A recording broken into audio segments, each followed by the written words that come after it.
free play, I am going to show you some videos coming up in a second so that you don't have to hear me talk so much. But let's just talk about what free play is, or this child-directed play is first, so you can think about how you might want to incorporate free play into your classroom. So free play is play that is child-directed. It is completely voluntary on part of the kids of whether or not they want to do it. And it tends to be internally motivated. I want to do X, so I'm doing X, right? I want to go on that slide, so I am on that slide. I want to go sit quietly in the woods and read a book by myself. That's what I'm choosing to do. Yeah. So are you going to also talk about like how much time should be spent on free play? How much time should be spent on mutual or guided play? Yeah, so there are some general, I didn't have that in here, but there are some general guidelines that we know. Usually if you've got a full day program, NACE, the National Association for the Education of Young Children, say about 2 60-minute blocks a day. So about 2 hours a day of uninterrupted free play. Now, it's not going to, that's what NACE says for early childhood, but that is a little far-fetched, right? So I can tell you these, yeah, go ahead. Yeah, go ahead. I just want to jump in real quick because I feel like, how many of you are thinking, yeah, that is never going to happen, right? Because you have so much to do. But here's the thing, the beauty about free play is that you structure the environment. You bring all of those pieces into your centers or whatever your environment looks like so that they're getting not just one area where they might be working on a math thing, but 4 choices or 5 choices because you all know your kids so well. And you can create those integrated learning experiences in that environment so it's free play, but it's also helping you meet your goals. Does that make sense? And you're probably doing this already, I would imagine. Well, I think kids are going to gain something from any kind of free play. They're going to gain something, whether it's social or academic or so. Absolutely. Yeah. So I think you can think of it like, I always think about, I have centers where kids are freely able to move about the centers. That's free play. Like I might have a goal in that center, like this is my math center, this is my art center, but they're able to choose where they want to go. That's part of it. But then you might have like small group centers where I've got one center that I pulled out as a teacher, I'm sitting around my jelly bean desk, and we are specifically working on this skill. So that's a great way to integrate that kind of free play component and the direct instruction. Because you've got free play happening with 75% of the classroom, and then 25% of the classroom is with you in that directed learning. So that's one way you can balance giving kids free play and choice and initiative with that kind of academics and how do I fit that all in, because now you're doing 2 things at once essentially by providing that exploration. Yeah. If it's 2 60-minute blocks for a full day, parent would have to take there for one. Yeah, and it's always good to break it up and think about recess is also part of this time. So if you're going outside for 30 minutes a day, there's 30 minutes of your kind of free play activity time. You can also think about this gym, like if you have specials and stuff, that's probably falling in a lot of that free play time as well. So really what you're trying to do is, am I providing 2 hours over the course of the day where kids are able to voluntarily decide what they want to be? It's probably happening more than you think, right? If you just kind of step back a second and say that, yes, that's a time where I'm allowing my kids to make any choice they want. What center they want to go to, how they want to work with those manipulatives, because that example at the very beginning of class is saying, they really enjoy it when I just set it out and I give them time to explore. That's the free play. They're exploring those materials. You're very thoughtful about those materials, but they're exploring it and creating that knowledge on their own. That makes sense? Okay. So this can include socio-dramatic and pretend play. This can include the free exploration of materials that you've set out where you don't really direct them to say you have to use these materials this exact way. And it can also be non-structured recess time. Yeah. Hi, sorry, I couldn't get your attention before anyone before. Yeah. So our challenge, and if you're going to talk to it, just ignore me and I'll wait. Our challenge at our Half Day program is that there's other people that are affected by the schedule. For instance, IEPs in our district are written so that you have to meet the child during math time. So will IEPs is that going to be something that's addressed someday in districts where, how do we keep track of the special education population? Because if they come to the door, they need to be on math, correct? And if they come to the door, or they can't take them, it's all so difficult. And that's not something, that's a governance and practicality individuality issue that I think each school, so we talked about things that you can address here and how I'm Right. talking to the Okay. general group. No, so don't apologize at all. Yeah. But those are things that we need to figure out how we can help teachers advocate for that.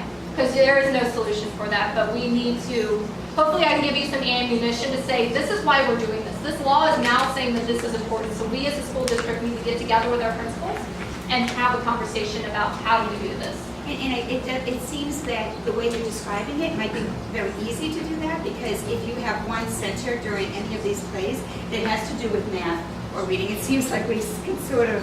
You make that your maneuver. small group, Exactly. right? So Okay, this yeah. is during this is now my small group. We're going to specifically do this activity where we're working on patterns. Well, I think it's, play would be a great way to modify or to accommodate those kiddos that need a different type of model in order to get that information. This, anytime you do centers or you do anything that, because it's really hard to individualize instruction in Holbrook, right?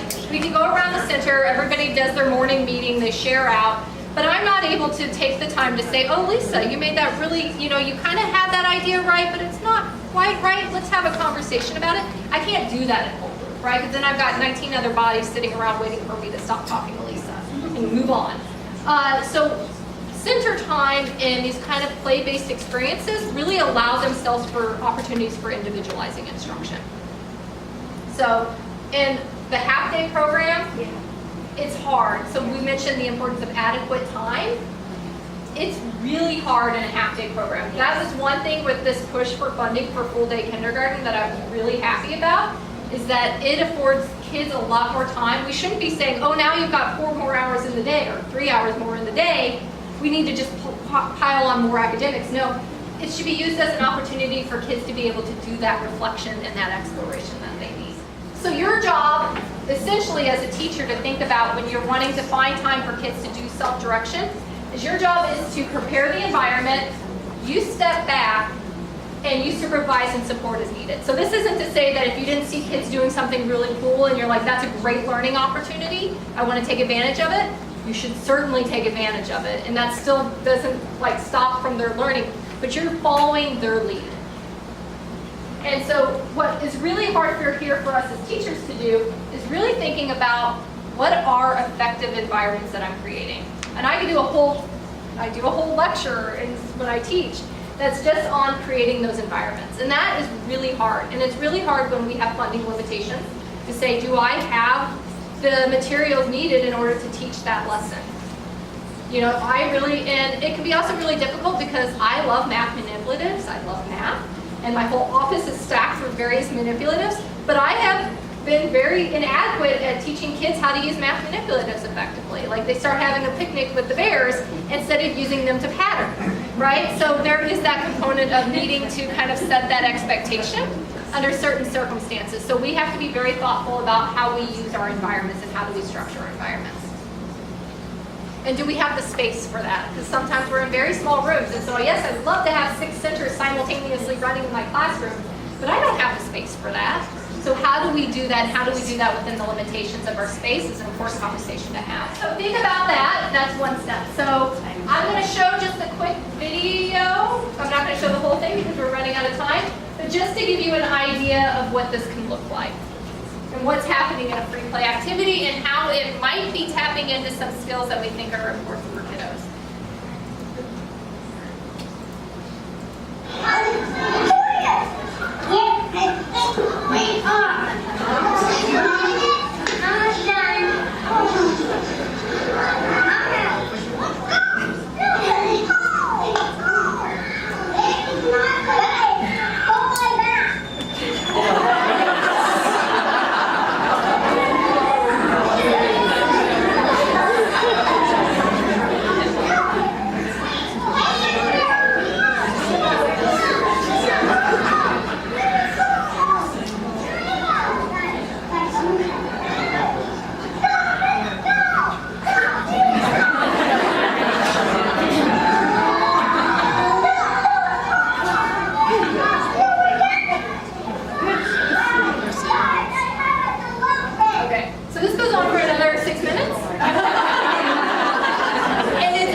stuff. This is a free play activity that's happening, right? The kids are out there, they notice this bottle stuck in the fence.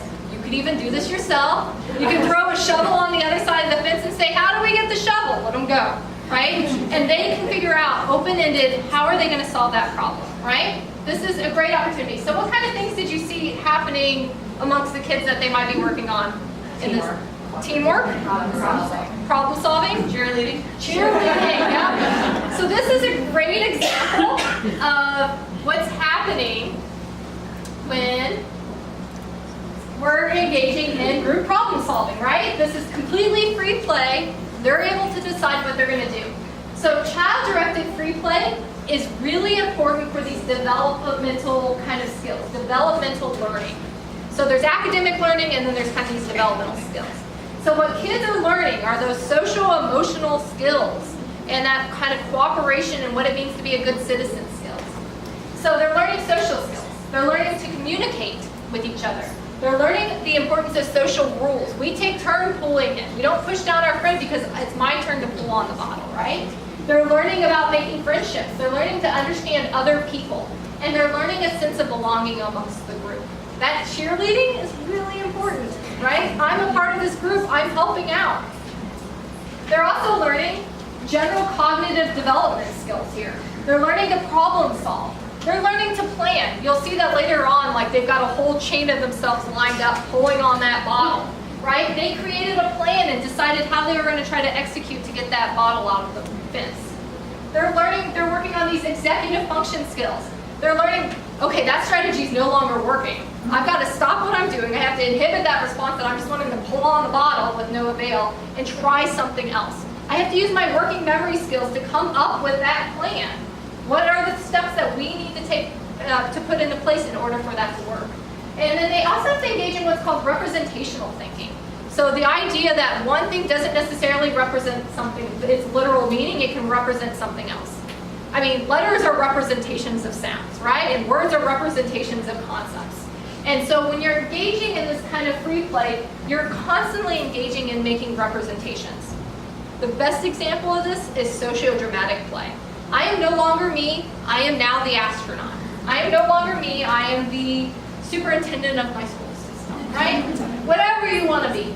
But you're having to now take on a representation of something else. It could be something as simple as I pick up the plastic banana and I pretend that it's a telephone, right? I'm learning that things in the world can have multiple meanings. And what something is the meaning I put on that, which is a really complicated concept.